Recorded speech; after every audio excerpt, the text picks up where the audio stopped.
مرزا اسد اللہ خان غالب کی ایک خوبصورت غزل پیش کرنے کی جسارت کر رہا ہوں. کوشش کریں گے کہ اس کے مشکل الفاظ معنی اور مختصر سی تشریح بھی بیان کریں. عرض کرتا ہوں: دائم پڑا ہوا تیرے در پر نہیں ہوں میں، دائم پڑا ہوا تیرے در پر نہیں ہوں میں، خاک ایسی زندگی پہ کہ پتھر نہیں ہوں میں. دائم کہتے ہیں ہمیشہ کو، یعنی کہ ہمیشہ پڑا ہوا، ہمیشہ کسی بھی چیز کو کسی ایک جگہ ساکت ہو جائے تو دائمی کہتے ہیں نا، ہمیشہ قائم رہنے والا. دائم پڑا ہوا تیرے در پر نہیں ہوں میں. غالب اپنے محبوب سے یہ فرما رہے ہیں پہلے مصرعے میں کہ میں کسی پتھر کی طرح تیرے در پر نہیں پڑا ہوا ہوں. مطلب پہلے مصرعے میں یہ بات کہی جا رہی ہے کہ میں، کیونکہ مجھے یہ سعادت حاصل نہیں ہے کہ میں ایک پتھر کی طرح تیرے در پر پڑا ہوا ہوں، تو اس لیے اس بات کا یہ شکوہ کر رہے ہیں اگلے مصرعے میں کہ خاک ایسی زندگی پہ، یعنی توف ہے پھر ایسی زندگی پہ، یعنی کہ لعنت ہے ایسی زندگی پہ، یعنی بیکار ہے ایسی زندگی کہ میں پتھر نہیں ہوں. اگر پتھر ہوتا تو تیرے در پہ پڑا رہتا اور آتے جاتے تیرا دیدار کرتا رہتا، تیرے قدم بھی اس پہ پڑتے تو ان کی قدم بوسی کی سعادت بھی مجھے حاصل ہو جاتی. تو غالب اس بات کا شکوہ کر رہے ہیں کہ چونکہ میں پتھر نہیں ہوں. پرانے زمانے میں اصل میں یہ بھی ایک طریقہ تھا کہ چونکہ گھر تھوڑے سے اونچے بنائے جاتے تھے، ہمیشہ سے گھر اونچے ہی بنائے جاتے ہیں باہر کی سطح سے، سڑک سے یا راستے سے، تو وہاں پہ ایک پتھر رکھ دیا جاتا تھا جس پہ لوگ چڑھ کے اوپر آ جاتے تھے، کیونکہ سیمنٹ وغیرہ تو تھے نہیں اس وقت. تو کچھ نہ کچھ اونچی جگہوں اور نیچی کو بیلنس کرنے کے لیے ایک پتھر رکھ دیا جاتا تھا، جسے سنگ در بھی آپ نے سنا ہوگا. دروازے کا پتھر، سنگ کہتے ہیں پتھر کو، در کہتے ہیں دروازے کو. تو غالب اس پتھر سے اپنے آپ کو تشبیہ دے رہے ہیں اور اس سے کمپیریزن کرتے ہوئے یہ بتا رہے ہیں کہ میں تو اس پتھر سے بھی گیا گزرا ہوں، یعنی میری زندگی پہ تو توف ہے کہ میں پتھر بھی نہیں ہوں کہ اپنے محبوب کے در پہ پڑا رہتا اور آتے جاتے اسے دیکھ سکتا. تو پہلا جو مطلع ہے اس غزل کا، یعنی وہ اس میں فرما رہے ہیں غالب کہ دائم پڑا ہوا تیرے در پر نہیں ہوں میں، خاک ایسی زندگی پہ کہ پتھر نہیں ہوں میں. اگلا شعر کہتے ہیں کہ کیوں گردش مدام سے گھبرا نہ جائے دل. کیوں گردش مدام کہتے ہیں چکر کو، مدام کہتے ہیں ہمیشہ کو. گردش مدام ہمیشہ چکر میں رہنے والا، یعنی زمانے کا تغیر، حالات کی تبدیلی جس کو کنٹینیوسلی پریشان کرتی رہے. زمانے اور حالات کی وجہ سے وہ کنٹینیو گردش میں رہے، جیسے لوگ کوئی بھی روزگار کے گردش میں ہوتے ہیں. کبھی کہتے ہیں نا کہ حالات گردش میں، یعنی کہ صحیح نہیں ہوتے. غالب کی چونکہ زندگی پوری پریشانیوں میں گزری ہے تو غالب اس طرف اشارہ کر رہے ہیں کہ کیوں گردش مدام سے گھبرا نہ جائے دل، انسان ہوں پیالہ و ساغر نہیں ہوں میں. اب پیالہ اور ساغر آپ جانتے ہیں، پیالے کو کہتے ہیں کوزہ، آپ کوزہ، ساغر یعنی کوئی بھی گلاس یا پیالے کو ہی کہتے ہیں. پیالہ اور ساغر اصل میں ہم معنی ہی الفاظ ہیں. تو غالب یہ فرما رہے ہیں کہ جس طرح میکشی کی محفل میں پیالہ ایک ہاتھ سے دوسرے ہاتھ میں جاتا ہے، دوسرے سے تیسرے ہاتھ میں جاتا ہے اور اس طرح وہ گھومتا رہتا ہے، تو اس کی تشبیہ دے کے غالب پہلے مصرعے میں یہ بیان فرما رہے ہیں کہ میں کوئی پیالہ و ساغر نہیں ہوں جو اس کنٹینیوس گردش سے گھبرا نہ جاؤں. اس لیے میرا دل گھبرا رہا ہے، مجھے ڈر ہے کہ وہ گھبرا نہ جائے اس مسلسل آزمائش سے، اس مسلسل گردش سے، اس مسلسل زمانے کے تغیر سے جو مجھے درپیش ہیں. تو غالب فرماتے ہیں کہ کیوں گردش مدام سے گھبرا نہ جائے دل، یعنی ایسا بھی ہو سکتا ہے، یعنی خدشہ ظاہر کر رہے ہیں پہلے مصرعے میں کہ ایسا بھی ہو سکتا ہے کہ کبھی دل اس مسلسل چکر، اس مسلسل پریشانی سے گھبرا جائے، کیونکہ بھائی میں انسان ہوں، میری فیلنگز ہیں، میرے احساسات ہیں، میرے جذبات ہیں. میں کوئی پیالہ و ساغر تھوڑی ہوں کہ ایک ہاتھ سے دوسرے ہاتھ میں جاتا رہوں اور گھبراؤں نہیں. کیوں گردش مدام سے گھبرا نہ جائے دل، انسان ہوں پیالہ و ساغر نہیں ہوں میں. اور فرماتے ہیں کہ یا رب زمانہ مجھ کو مٹاتا ہے کس لیے. اللہ تعالیٰ سے فرما رہے ہیں کہ یا رب زمانہ مجھ کو مٹاتا ہے کس لیے، لوح جہاں پہ حرف مقرر نہیں ہوں میں. لوح کہتے ہیں تختی کو، لکھنے کی جو تختی ہوتی ہے نا اس کو لوح کہتے ہیں. لوح جہاں کا مطلب ہے کہ جہان کی تختی، یعنی اس سے مراد یہ ہے کہ وہ تختی جس پہ تقدیر لکھی ہوئی ہے انسانوں کی.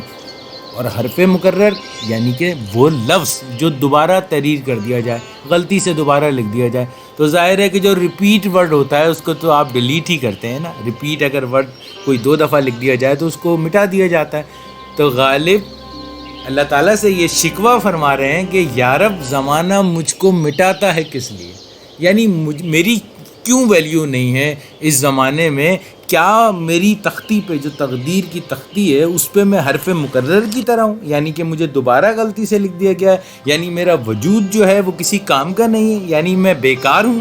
یا رب زمانہ مجھ کو مٹاتا ہے کس لیے, لوح جہاں پہ حرف مقرر نہیں ہوں میں. اور اگلے شعر میں فرماتے ہیں کہ حد چاہیے سزا میں عقوبت کے واسطے. عقوبت کہتے ہیں سختی کو, مصیبت کو. حد چاہیے یعنی ایک لمیٹیشن تو ہونی چاہیے نا بھائی, سزا دینی ہے تو اس کی لمٹ ہونی چاہیے نا. تو سختی یا مصیبت کی بھی ایک لمٹ ہونی چاہیے. حد چاہیے یعنی میں گناہ گار ہوں, ٹھیک ہے, میں سب کچھ ہوں, میں برا آدمی ہوں, لیکن اس میں بھی سزا جو ہوگی اس کا ایک درجہ ہوگا نا, یعنی ہر گناہ کی سزا ایک جیسی تو نہیں ہو سکتی ہے.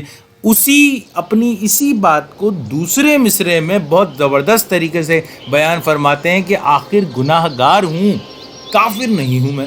شرک کی سزا جو ہے وہ سب سے بڑی ہے نا, کافر ہونے کی سزا سب سے بڑی ہے نا. تو غالب یہ فرماتے ہیں کہ میری گناہ تو ہیں چھوٹے موٹے زندگی میں, لیکن میں اللہ تعالیٰ کا ماننے والا بھی ہوں, کافر بھی ہوں, شرک نہیں کیا ہے, یعنی ایسا کوئی گناہ نہیں کیا ہے جس کی معافی نہ مل سکے.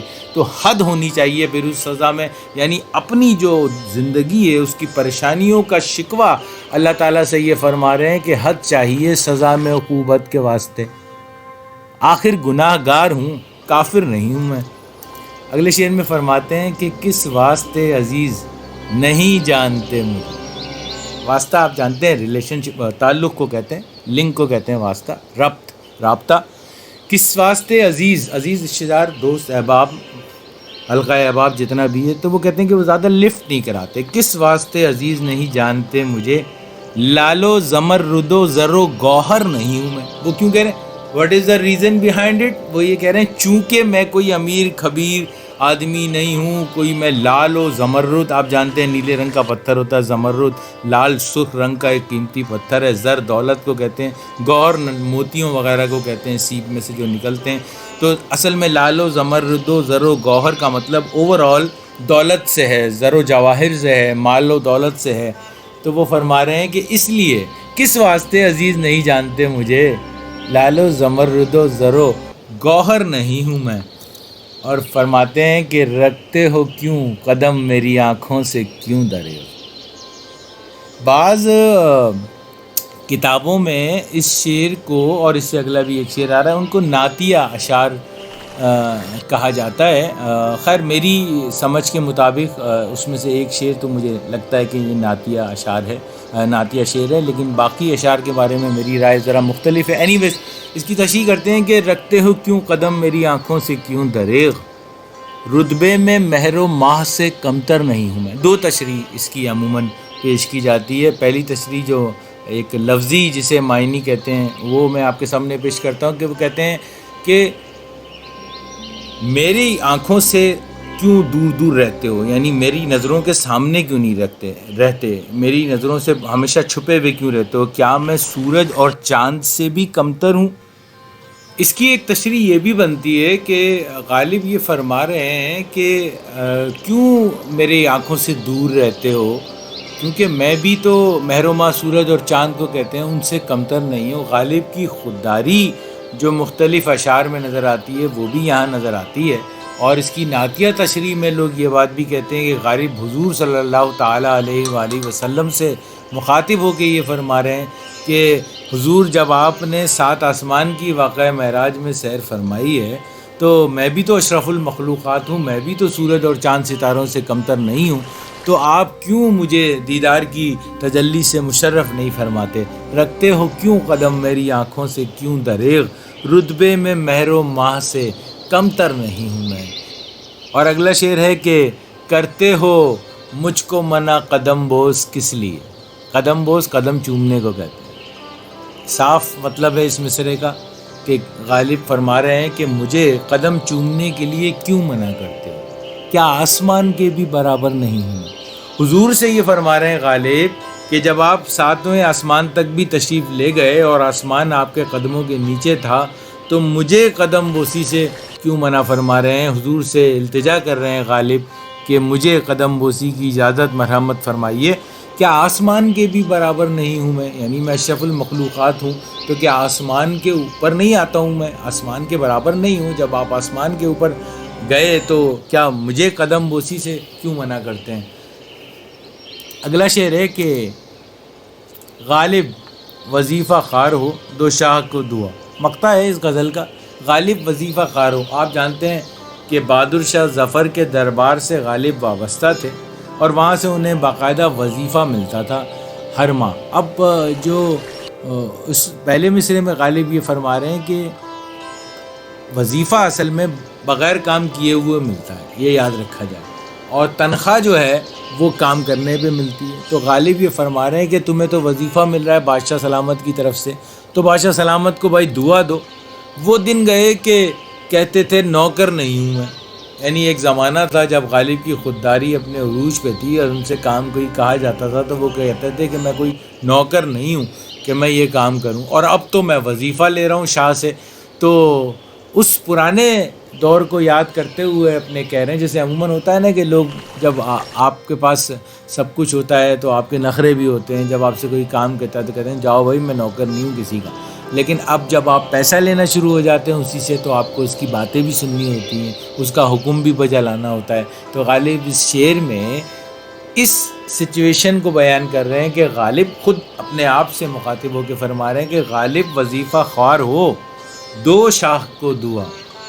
غالب تمہیں وظیفہ مل رہا ہے، بادشاہ سلامت کو دعاؤں میں یاد رکھو، وہ دن گئے کہ کہتے تھے نوکر نہیں ہوں میں. تو غالب کی یہ غزل ایک خوبصورت غزل جو ون آف مائی فیوریٹ بھی ہے کہ دائم پڑا ہوا تیرے در پر نہیں ہوں میں. مجھے امید ہے کہ آپ کو پسند آئی ہوگی، اور پسند آئی ہے تو ریکویسٹ وہی پرانی ہے کہ چینل کو سبسکرائب کریں اگر اب تک نہیں کیا ہے، اپنے دوستوں میں شیئر کریں اور کمنٹ سے ضرور نوازیں. آپ کے وقت کا بہت بہت شکریہ.